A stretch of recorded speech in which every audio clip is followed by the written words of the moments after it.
नमस्कार साथियों, स्वागत है आप सभी का इंडो जीएस क्लासेस में। पिछली क्लास में हम इंडियन पॉलिटी के अंतर्गत संसद के बारे में पढ़ रहे थे, जिसमें हमने लोकसभा, राज्यसभा इनके बारे में पढ़ा था। लोकसभा के अध्यक्ष, उपाध्यक्ष, साथ ही राज्यसभा के सभापति, उपसभापति, इनके बारे में जितने भी संवैधानिक प्रावधान हैं, जितने भी प्रावधान हैं, वो सभी हमने समझ लिए थे। आज की इस क्लास में हम भारतीय संसद के सत्रों के बारे में समझेंगे। इसी क्लास में हम समझेंगे कि भारत में किसी विधेयक को कैसे कानून बनाया जाता है, एक विधेयक कैसे कानून बनता है, इसके बारे में समझेंगे। अर्थात हम संसद की विधायी प्रक्रिया के बारे में भी समझेंगे।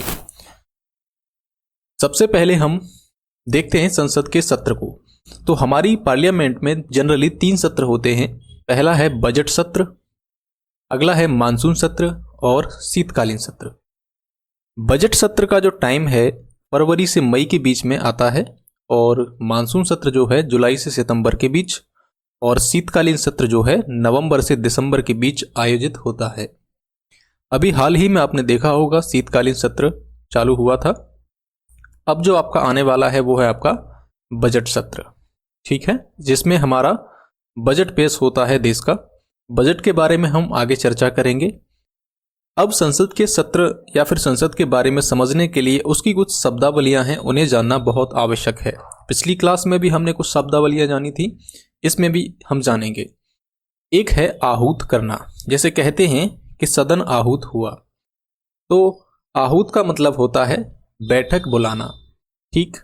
बैठक कौन बुलाएंगे? सदन की बैठक कौन बुलाएंगे? तो राष्ट्रपति प्रत्येक सदन की बैठक समय समय पर बुलाएंगे, और ऐसी जो बैठक हैं वो वर्ष में कम से कम 2 बार होनी चाहिए। मतलब वर्ष में कम से कम 2 सत्र होने चाहिए संसद के, और इन 2 सत्रों के बीच में 6 महीने से अधिक का गैप नहीं होना चाहिए। लेकिन सामान्यतः हमारी संसद में 3 सत्र होते हैं, बजट सत्र, मानसून सत्र और शीतकालीन सत्र। एक और शब्द है यहाँ पर स्थगन। स्थगन, इसका मतलब क्या है? हमारे सदन की बैठक चल रही है, और सदन की बैठक चल रही है, तभी जो सदन के पीठासीन अधिकारी हैं वो कह दें कि बैठक एक निश्चित समय तक, मान लीजिए कुछ घंटे हो सकते हैं, कुछ दिन हो सकते हैं, कुछ सप्ताह हो सकते हैं, तब तक के लिए स्थगित कर दी जाए। मतलब बैठक अब नहीं होगी, उसके बाद बैठक होगी, ठीक है। उन्होंने डिसाइड किया कि अगली बैठक जो होगी 10 दिन बाद होगी, जो भी उन्होंने डिसाइड किया, तो इसे कहेंगे हम स्थगन। यही एक शब्द आता है अनिश्चितकालीन स्थगन। इसका मतलब क्या होता है? अनिश्चित काल के लिए स्थगन का मतलब ये होता है कि जब भी पीठासीन अधिकारी, चाहे वो किसी भी सदन के हों, वो ये कहें कि सदन स्थगित किया जाता है और ये नहीं बताएं कि अगली बैठक कब होगी, तो इसे कहेंगे हम अनिश्चितकालीन स्थगन। अगला है सत्रावसान। अब देखिए, सत्रावसान और स्थगन, इनमें अंतर है। स्थगन में क्या होता है? केवल एक बैठक का स्थगन किया जाता है। लेकिन सत्रावसान के केस में क्या होता है कि बैठक ही नहीं बल्कि पूरे सत्र की समाप्ति हो जाती है। तो संपूर्ण सत्र की समाप्ति अगर हो रही है तो उसे हम कहेंगे सत्रावसान। अगर एक बैठक को स्थगित किया जाता है तो हम उसको कहेंगे स्थगन। और संपूर्ण सत्र की समाप्ति की उद्घोषणा कौन करते हैं? राष्ट्रपति करते हैं। लेकिन यहां पर किसी भी विधेयक पर कोई प्रभाव नहीं पड़ता जब कोई सत्र समाप्त होता है, ना ही उस समय पड़ता है जब सदन स्थगित होता है। एक यहां पर शब्द है विघटन। कहते हैं कि लोकसभा का विघटन हो गया। तो इसका मतलब क्या है? मतलब यह है कि लोकसभा का जीवन काल समाप्त हो गया। सामान्यतः हमारी लोकसभा जो होती है 5 वर्ष के लिए गठित की जाती है। हम जब लोकसभा का इलेक्शन करते हैं, जब अपने सांसदों को चुनते हैं, तो उन सांसदों को 5 वर्ष के लिए चुनकर भेजते हैं। 5 वर्ष के बाद उनका कार्यकाल खत्म हो जाता है और फिर दोबारा से चुनाव कराए जाते हैं। तो यही है कि लोकसभा का 5 साल में जीवन काल समाप्त हो जाता है। इस प्रकार उसका विघटन हो जाता है। यहां पर विघटन के 2 कारण हैं। पहला कारण यह है कि 5 साल की जो अवधि है वो पूरी हो चुकी है, तो ये अपने आप ही विघटित हो जाएगी। एक और कारण है कि जैसे मान लीजिए आपातकाल का समय है और कार्यकाल को बढ़ा दिया गया। कार्यकाल जो बढ़ाया गया उसका ड्यूरेशन खत्म हो गया, तो भी लोकसभा विघटित हो जाएगी। दूसरा कारण जो इसका विघटन का है वो है राष्ट्रपति कार्यकाल पूरा होने से पहले भी इसको विघटित कर सकते हैं। इसके लिए कुछ शर्त भी हैं, वो आगे हम समझ लेंगे किसी अदर क्लास में। तो विघटन केवल लोकसभा का होता है। लोकसभा का क्यों होगा? क्योंकि राज्यसभा जो है एक स्थायी सदन है और स्थायी सदन होने के नाते राज्यसभा का कभी भी विघटन नहीं होता। अब लोकसभा विघटन जब होगा तो लोकसभा में जो विधेयक होंगे, प्रस्ताव होंगे, संकल्प, नोटिस, याचिका, ये सभी समाप्त हो जाते हैं। लेकिन कुछ टर्म्स हैं जिनके आधार पर ये समाप्त नहीं होते। जैसे कि मान लीजिए ये लोकसभा है और इस साइड में आपकी राज्यसभा है। कोई विधेयक है, उसे लोकसभा में लाया गया और लोकसभा में उस पर विचार चल रहा है, लेकिन तब तक हुआ क्या कि लोकसभा का विघटन हो गया। अब लोकसभा का विघटन हो गया, राज्यसभा में वो पहुंच नहीं पाया, लोकसभा में भी पारित नहीं हुआ, तो ये क्या होगा? समाप्त हो जाएगा। ठीक। दूसरी कंडीशन ये है कि लोकसभा में हम विधेयक लेकर आए, लोकसभा से पारित भी करा लिया और लोकसभा से पहुंच गया वो राज्यसभा। राज्यसभा में उस पर विचार चल रहा है, लेकिन इससे पहले, राज्यसभा में पारित होने से पहले लोकसभा का विघटन हो जाता है। अब जब विघटन हो गया तो ये जो विधेयक है वो समाप्त हो जाएगा। ठीक। तो ये दो कंडीशन हैं। इन दो कंडीशन अगर अप्लाई होती हैं तो कोई भी विधेयक हो वो लोकसभा के विघटन होने पर समाप्त हो जाएगा। अब ये कंडीशन जो हैं ऐसी हैं जिन पर कोई प्रभाव नहीं पड़ेगा। अगर लोकसभा विघटित होती है तो कोई भी प्रभाव नहीं पड़ेगा। वो क्या है? तो देखिए, लोकसभा में अभी विधेयक नहीं लाया गया, हम सबसे पहले लेकर आ गए राज्यसभा में। ठीक। राज्यसभा में लेकर आए, विचार चल रहा है, लेकिन यहां पारित भी नहीं हुआ और लोकसभा में भी नहीं गया। लेकिन उससे पहले क्या हुआ? लोकसभा विघटित हो गई, तो ये समाप्त नहीं होगा। अगली कंडीशन ये है कि लोकसभा से भी पारित हो गया और राज्यसभा से भी कोई विधेयक पारित हो गया, उसके बाद सीधा उसको राष्ट्रपति के पास भेज दिया गया हस्ताक्षर कराने के लिए। लेकिन राष्ट्रपति के हस्ताक्षर करने से पहले लोकसभा विघटित हो गई, तो वो समाप्त नहीं होगा। साथ ही यहां पर एक और है, लोकसभा से भी पारित, राज्यसभा से भी पारित, राष्ट्रपति के पास भेजा, लेकिन राष्ट्रपति ने पुनर्विचार के लिए वापस से सदन को लौटा दिया, तो भी ये कोई विधेयक जो होगा वो समाप्त नहीं होगा अगर लोकसभा विघटित हो जाती है तो भी। ठीक। तो ये कंडीशन थी, इन्हें आप याद रखना। डायरेक्टली एग्जाम में प्रश्न बने हैं, आगे भी प्रश्न बनते रहेंगे, इसलिए इस कॉन्सेप्ट को आप ध्यान से देखें। अगर समझ नहीं आया हो तो दोबारा वीडियो पॉज करके देख लें। जब विघटन से पूर्व राष्ट्रपति ने संयुक्त बैठक बुलाने की घोषणा कर दी हो तब भी समाप्त नहीं होगा, ये पॉइंट भी ध्यान में रखना है। अब समझिए, सामान्यतः वर्ष में 3 सत्र होते हैं सदन के, और प्रत्येक सत्र में कई बैठक होती हैं और प्रत्येक दिन में 2 बैठक होती हैं। एक सुबह में जो कि 11 बजे से दोपहर 1 बजे तक चलती है, उसके बाद बीच में 1 घंटे का ब्रेक होता है, फिर इवनिंग में 2 बजे से लेकर शाम के 6 बजे तक बैठक चलती हैं। तो पर डे 2 बैठक होती हैं। संसदीय कार्यवाही के साधन, यहाँ पर आप प्रश्नकाल, शून्यकाल, कुछ ऐसे टर्म्स हैं, उन्हें जानना आवश्यक है और परीक्षा में भी ये पूछे जाते हैं। तो प्रश्नकाल का मतलब क्या है? तो हमारे सदन की जो पहले घंटे की कार्रवाई है, जो कि 11 बजे से लेकर 12 बजे तक चलती है, इसी को हम कहते हैं प्रश्नकाल। इसमें सदस्य प्रश्न पूछते हैं और सामान्यतः मंत्री उत्तर देते हैं। यहां पर प्रश्नकाल में 3 प्रकार के प्रश्न पूछे जाते हैं। पहला है तारांकित, अतारांकित और अल्प सूचना वाले प्रश्न। तारांकित प्रश्न जो होते हैं उनका उत्तर मौखिक रूप से दिया जाता है और अतारांकित वाले प्रश्नों का उत्तर लिखित रूप से और अल्प सूचना वाले प्रश्नों का उत्तर मौखिक रूप से दिया जाता है। तो तारांकित का उत्तर मौखिक रूप से और अल्प सूचना वाले प्रश्नों का उत्तर भी मौखिक रूप से दिया जाता है। तारांकित में पूरक प्रश्न पूछ सकते हैं, लेकिन अतारांकित वाले में पूरक प्रश्न नहीं पूछ सकते। अब यहां पर देखिए, अल्प सूचना वाले जो प्रश्न होते हैं वो कौन से प्रश्न होते हैं? जिन्हें 10 दिन से कम का नोटिस देकर पूछा जाता है। ठीक। अब ये जो प्रश्न है तारांकित, अतारांकित, अल्प सूचना, इनको एक खास कलर की पर्ची या फिर खास कलर में लिखा जाता है। वो कुछ इस प्रकार से हैं। यहां तारांकित जो है ग्रीन कलर और अतारांकित जो है व्हाइट कलर, और अल्प सूचना वाले प्रश्न जो हैं हल्का गुलाबी कलर होता है इनका, हल्का गुलाबी। येलो कलर जो होता है प्राइवेट सदस्यों के जो प्रश्न होते हैं उनके लिए होता है। यहां मैंने नोट डाउन नहीं किया है, आप इसको ध्यान में रखना। ठीक है। तो तारांकित में ग्रीन और अतारांकित में व्हाइट और अल्प सूचना वाले जो होते हैं हल्के गुलाबी कलर के होंगे। शून्यकाल, प्रश्नकाल के तुरंत बाद। प्रश्नकाल कब होता है? प्रश्नकाल कब होता है? 11 बजे से 12 बजे के बीच। तो 11 से 12 के बीच प्रश्नकाल हुआ, इसके तुरंत बाद आ जाएगा आपका शून्यकाल। अब शून्यकाल में क्या है कि जो संसद के सदस्य हैं बिना किसी पूर्व सूचना के ये मामलों को उठा सकते हैं। 1962 से शून्यकाल जारी है और यह एक भारतीय नवाचार है, भारतीय इनोवेशन है। भारत ने किसी देश से इसको नहीं लिया, ना ही इंडिया से पहले कहीं इस तरीके का प्रावधान था शून्यकाल का। ठीक है। प्रस्ताव क्या है? प्रस्ताव, तो प्रस्ताव सदन के समक्ष लाया गया एक सुझाव है। सदन के समक्ष लाया गया एक सुझाव है।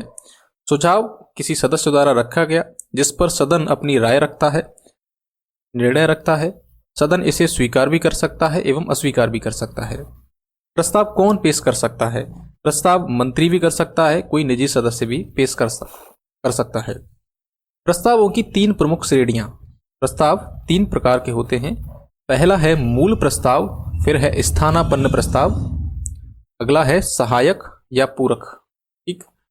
मूल प्रस्ताव वह प्रस्ताव होता है जिसमें बहुत ही महत्वपूर्ण मामले आते हैं, जैसे राष्ट्रपति पर महाभियोग, अविश्वास प्रस्ताव, ये सारे मामले। स्थानापन्न प्रस्ताव जो है वो मूल प्रस्ताव का स्थान लेता है, क्योंकि इसका शब्द का अर्थ ही देखिए, स्थानापन्न मतलब किसी दूसरे की जगह ले रहा है ना ये, तो मूल प्रस्ताव की जगह लेता है कौन? स्थानापन्न प्रस्ताव। पूरक प्रस्ताव जो है इसका कोई स्वयं में अर्थ नहीं होता, इसे तब तक सदन में पारित नहीं किया जा सकता जब तक कि मूल प्रस्ताव का संदर्भ न दिया जाए। इसके भी कई सारी श्रेणियां होती हैं, सब कैटेगरी होती हैं, जिन्हें यहाँ समझना आवश्यक नहीं है। फिलहाल मैंने इनका मोटा मोटा अर्थ आपको बता दिया। अगला है स्थगन प्रस्ताव। ये जो हैं काफ़ी इंपोर्टेंट हैं, जितना कि ये जो है ना मूल प्रस्ताव, स्थानापन्न, ये आपके एग्जाम में बहुत ही कम आएंगे, लेकिन फिर भी याद रखना। लेकिन ये जो आपको बता रहा हूँ ये बहुत ही महत्वपूर्ण है। स्थगन प्रस्ताव क्या है?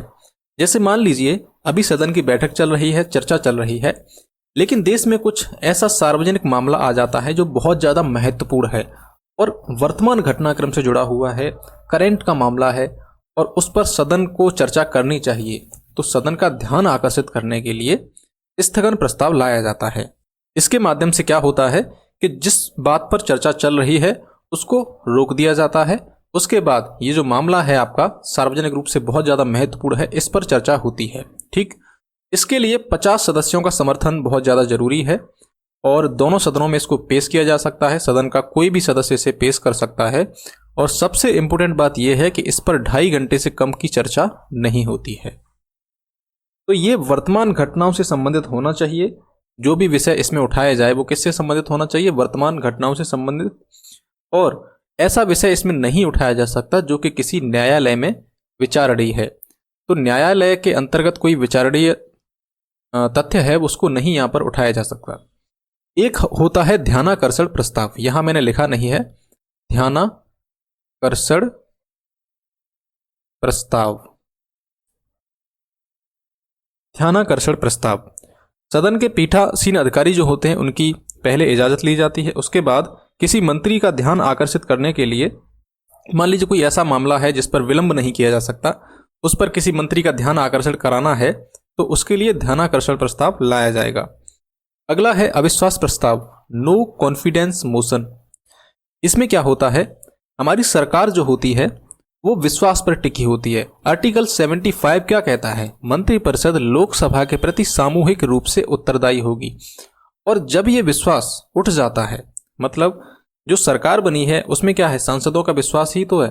अब सांसद कम हो जाएंगे तो सरकार का विश्वास कम हो जाएगा, विश्वास कम होगा तो सरकार गिर जाएगी। तो इसीलिए यहाँ पर अविश्वास प्रस्ताव लाया जाता है सरकार के विश्वास को परखने के लिए। ये केवल लोकसभा में लाया जाता है, राज्यसभा में प्रस्तुत नहीं किया जाता। अविश्वास प्रस्ताव के लिए 50 सदस्यों के समर्थन की आवश्यकता होती है।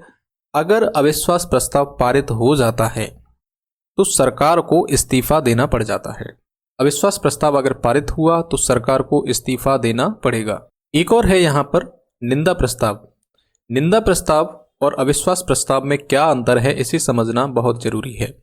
देखिए, अविश्वास प्रस्ताव जो है इसे स्वीकार करने के कारणों का उल्लेख करना अनिवार्य नहीं है, लेकिन निंदा प्रस्ताव के अंतर्गत इसे स्वीकार करने के कारणों का उल्लेख करना अनिवार्य है। अब निंदा प्रस्ताव और अविश्वास प्रस्ताव में बेसिक अंतर यही है कि इसमें मंत्रिपरिषद की कुछ पॉलिसीज हैं, कुछ वर्क हैं, कुछ ऐसे कार्य हैं, उनके खिलाफ ही लाया जाता है, उनकी आलोचना करने के लिए लाया जाता है। इसे एक तरीके से कहें बहुत ज़्यादा कड़ी आलोचना करना निंदा प्रस्ताव के माध्यम से की जाती है। वहीं अविश्वास प्रस्ताव जो है मंत्रिपरिषद में लोकसभा के विश्वास को सुनिश्चित करने के लिए पेश किया जाता है, और यही इनमें मुख्य अंतर हैं। यहाँ पर कुछ और बातें हैं, जैसे अविश्वास प्रस्ताव जो है पूरी की पूरी मंत्रिमंडल के विरुद्ध लाया जाएगा, लेकिन निंदा प्रस्ताव के केस में एक मंत्री के खिलाफ भी ला सकते हो, मंत्रियों के कुछ समूह के खिलाफ भी ला सकते हो, या फिर पूरी की पूरी मंत्रिपरिषद के खिलाफ भी आप निंदा प्रस्ताव ला सकते हो। अविश्वास प्रस्ताव अगर पारित होता है तो मंत्रिपरिषद क्या होगी, त्यागपत्र देना पड़ेगा, उसको इस्तीफा देना पड़ेगा। लेकिन निंदा प्रस्ताव के केस में ऐसा नहीं है। निंदा प्रस्ताव अगर पारित हो जाता है तो मंत्रिपरिषद को त्यागपत्र देना जरूरी नहीं है। आगे है धन्यवाद प्रस्ताव, मोशन ऑफ थैंक्स। जब भी आम चुनाव होते हैं उसके बाद संसद का पहला सत्र होता है, तब क्या करते हैं, राष्ट्रपति संबोधित करते हैं सदन को, और प्रत्येक वित्तीय वर्ष के पहले सत्र में भी राष्ट्रपति सदन को संबोधित करते हैं। तो राष्ट्रपति का ये जो संबोधन है, राष्ट्रपति का जो भाषण है, सरकार की नीतियों का ही विवरण होता है, और इसलिए इसका प्रारूप भी सरकार द्वारा तैयार किया जाता है। इस भाषण में राष्ट्रपति जो हैं सरकार की पिछली जो नीतियां हैं, पिछले जो कार्य हैं, उन पर चर्चा करते हैं, और सरकार की आगामी नीतियां और योजनाएं जो हैं उन पर भी बातचीत करते हैं। इस प्रस्ताव का सदन में पारित होना बहुत ज़्यादा जरूरी है, अन्यथा सरकार अविश्वास का शिकार हो जाती है। तो धन्यवाद प्रस्ताव क्या है कि जो राष्ट्रपति संबोधित करते हैं सदन को, उसमें सरकार की पिछली और आगामी नीतियों और योजनाओं का खाका खींचते हैं, उस पर बातचीत करते हैं। अगला है अनियत दिन वाले प्रस्ताव, no day yet named motion. ये एक ऐसा प्रस्ताव होता है जिसे अध्यक्ष ने स्वीकार कर लिया है, लेकिन इस पर चर्चा के लिए कोई भी तारीख तय नहीं की है। तो जिस प्रस्ताव को लोकसभा या फिर राज्यसभा के अध्यक्ष हैं उन्होंने स्वीकार कर लिया, लेकिन उसके लिए कोई तारीख डिसाइड नहीं की कि कब चर्चा होगी इस पर। इसे समझना ज़्यादा जरूरी नहीं है आपके लिए, हम किसी अगली क्लास में इसको डिस्कस करेंगे। सबसे पहले हम समझते हैं यहाँ पर संसद में विधायी प्रक्रिया, और ये क्लास जो है आपके लिए बहुत ज़्यादा इंपॉर्टेंट हो जाएगी, क्योंकि इसमें हमने संसद की विधायी प्रक्रिया को डिस्कस किया है, और ये जो है बहुत ही महत्वपूर्ण है संसद वाले टॉपिक में। सामान्यतः आप क्या समझते हैं कि किसी विधेयक को कानून बनाना है तो कैसे बनता है? आप क्या जानते हैं मैं बताता हूँ। देखिए, कोई ये मान लीजिए विधेयक है, इस विधेयक को अगर कानून बनाना है तो क्या किया जाएगा, पहले किसी भी सदन में पेश किया जाएगा। हम यहाँ पर धन विधेयक की बात नहीं कर रहे, साधारण विधेयक की बात कर रहे हैं, ठीक है। साधारण विधेयक है, इसको कानून बनाना है तो इसे किसी भी सदन में पेश किया जाना चाहिए, चाहे लोकसभा में कर लो या फिर राज्यसभा में कर लो। हमने क्या किया, सबसे पहले लोकसभा में पेश कर लेते हैं। लोकसभा में लेकर आए, लोकसभा में यहाँ पर बहुमत से पारित कर दिया गया। उसके बाद इसे राज्यसभा के लिए भेज दिया गया, राज्यसभा ने भी बहुमत से पारित कर दिया। उसके बाद ये कहाँ चला जाएगा, राष्ट्रपति के पास चला जाएगा। राष्ट्रपति इस पर अपनी सहमति दे देते हैं तो ये क्या बन जाएगा, एक कानून बन जाएगा। ये एक सामान्य समझ है कि किसी विधेयक को कानून में कैसे बदला जाता है, कैसे वे एक विधेयक कानून का रूप लेता है। प्रत्येक विधेयक को प्रत्येक सदन में समान चरणों से गुजरना होता है। इसको आगे हम समझेंगे कि जो हमारा राज्यसभा है, लोकसभा है, इसमें भी सेम प्रोसेस होती है, जैसी लोकसभा में होती है वैसे ही राज्यसभा में किसी भी विधेयक को कानून बनाने के लिए। अब यहाँ पर समझना जरूरी है कि विधेयकों के प्रकार, पहला है सरकारी विधेयक और एक है गैर सरकारी विधेयक या निजी सदस्यों का विधेयक। सरकारी विधेयक जो है मंत्री पेश कर सकते हैं, और सरकारी विधेयक के अंतर्गत जो सत्ताधारी पार्टी है उसी की नीतियों को दर्शाया जाता है। क्योंकि ये जो मंत्री पेश कर रहा है, मंत्री किसका होगा, सरकार का होगा।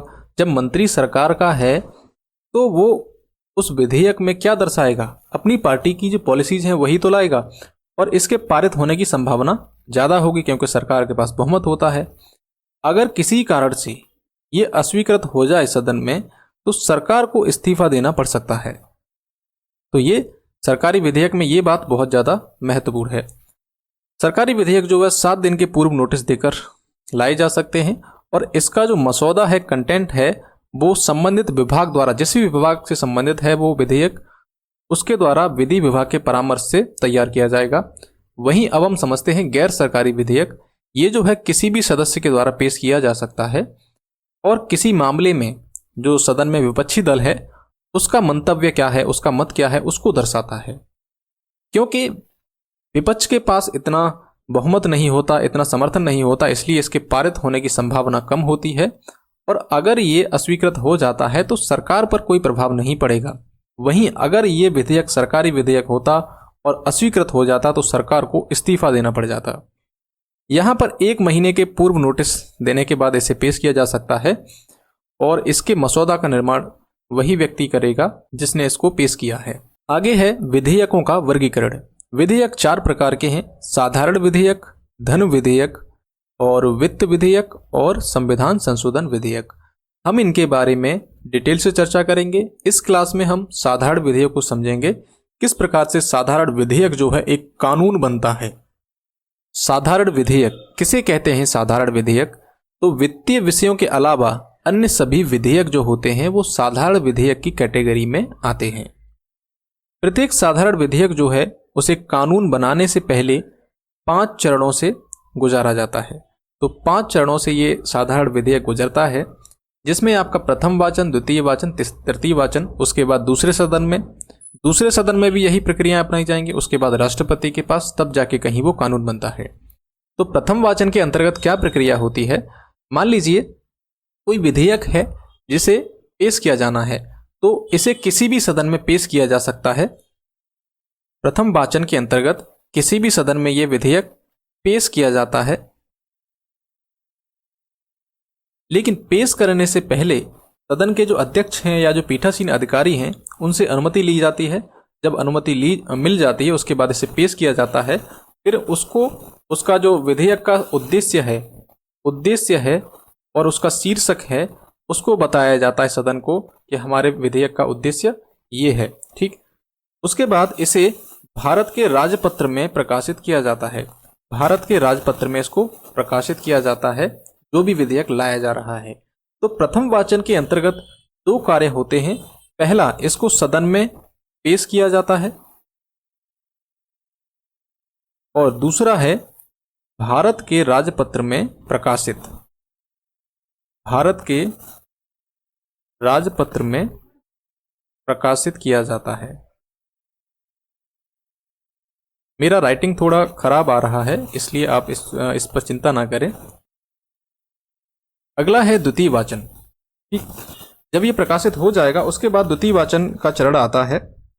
इसमें क्या होगा? इसमें होता है विधेयक पर विस्तृत समीक्षा की जाती है और विधेयक को अंतिम रूप प्रदान किया जाता है। अब द्वितीय वाचन के भी 3 उपचरण होते हैं, जैसे साधारण बहस, समिति द्वारा जांच और विचार विमर्श। द्वितीय वाचन के अंतर्गत भारत के राजपत्र में जब प्रकाशित हो गया उसके बाद द्वितीय वाचन का टाइम आता है। उसके बाद सदन में, जिस सदन में उसको पेश किया गया है उसमें साधारण बहस होती है। यहाँ पर विस्तृत चर्चा नहीं होती। साधारण बहस होने के बाद उसे एक समिति को सौंप दिया जाता है। सामान्यतः यहाँ पर प्रवर समिति को सौंपा जाता है। प्रवर समिति वो समिति है जिसमें उसी सदन के सदस्य होते हैं जिसे उसमें पेश किया गया है। प्रवर समिति के अंतर्गत वही सदस्य होंगे जहां इस विधेयक को पेश किया गया है। प्रवर समिति उस पर विस्तार से जांच करती है, समीक्षा करती है, उसके बाद वापस से सदन को वापस कर देती है। जब सदन के पास विधेयक वापस आता है तो उस पर विस्तार से चर्चा होती है। उसके जितने भी क्लॉज हैं उन पर चर्चा होगी और मतदान भी होगा। अगर यहाँ पर कोई संशोधन किया जाता है किसी सदस्य के द्वारा, अगर ये संशोधन मान लिया गया तो ये संशोधन भी इस विधेयक का हिस्सा बन जाएगा।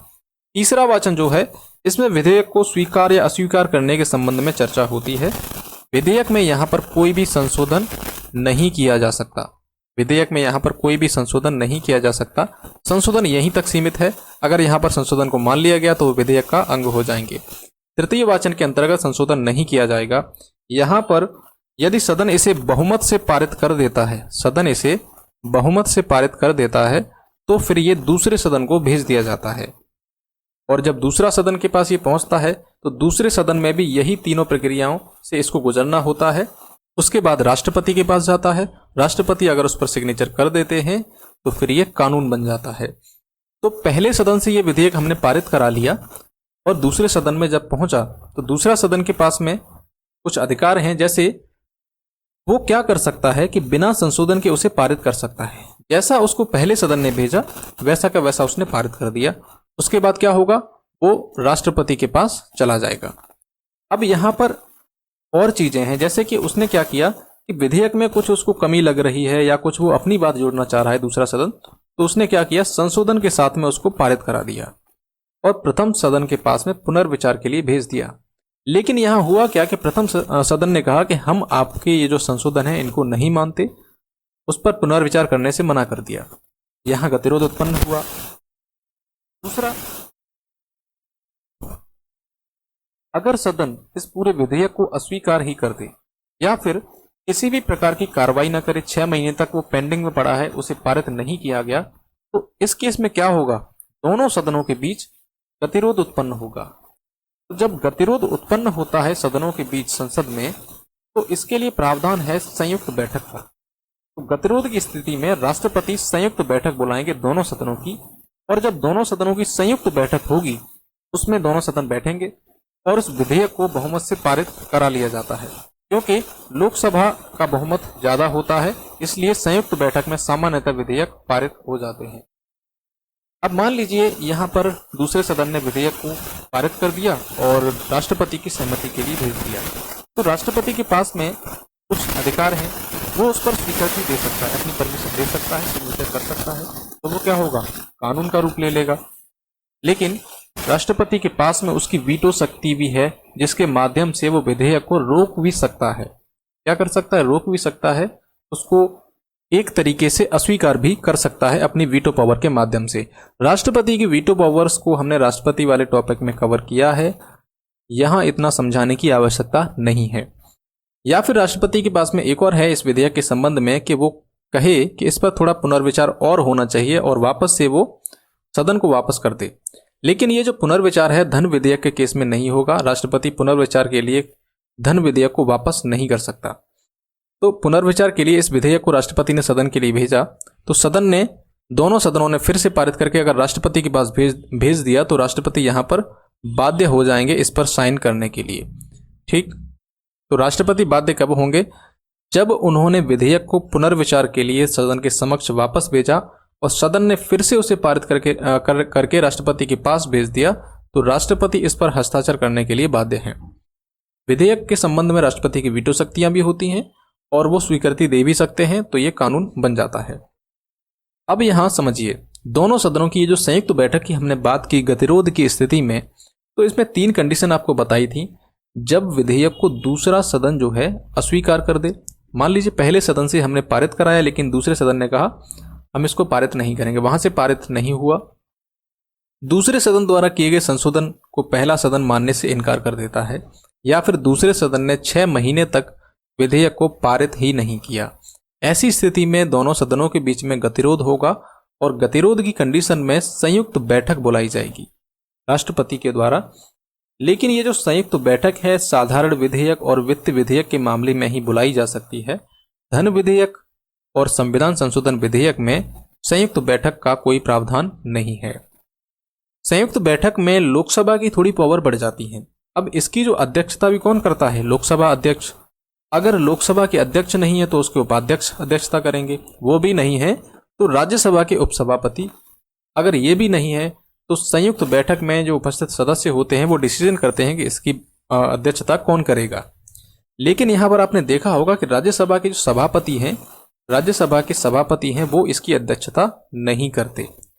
और ये बात सही है कि राज्यसभा के सभापति दोनों सदनों की ये जो संयुक्त बैठक है इसकी अध्यक्षता नहीं करेंगे, क्योंकि ये जो सभापति हैं वो किसी भी सदन के सदस्य नहीं होते। और ये जो बैठक होती है इसकी कार्यवाही लोकसभा के प्रक्रिया के नियमों के अनुसार की जाती है। अब तक 3 बार 1950 से लेकर अगर हम देखें अब तक 3 बार संयुक्त बैठक हो चुकी है। पहली हुई थी 1960 में दहेज प्रतिषेध अधिनियम, इसके अंतर्गत बैंक सेवा आयोग विधेयक 1977 में और आतंकवाद निवारण विधेयक 2002 में संयुक्त बैठक आयोजित की गई थी। तो हमने संयुक्त बैठक को समझ लिया, साधारण विधेयक की क्या प्रक्रिया है कानून बनने की उसे समझ लिया। अगर ये क्लास आपको पसंद आई है तो इस क्लास को लाइक करें, साथ ही चैनल को भी सब्सक्राइब करें। मिलता हूं आपसे अगले वीडियो में, जिसमें मैं चर्चा करूंगा धन विधेयक और वित्त विधेयक क्या होता है। धन विधेयक, वित्त विधेयक क्या होता है, धन विधेयक को पारित कराने की प्रोसेस क्या है। आपको अगर ये वीडियो देखने हैं तो चैनल को सब्सक्राइब करें, क्योंकि अगर आप चैनल सब्सक्राइब करेंगे तो इस वीडियो को जब भी मैं अपलोड करूंगा आपके पास तुरंत नोटिफिकेशन पहुंच जाएगा, जहां जाकर आप इस वीडियो को देख सकते हैं। धन्यवाद।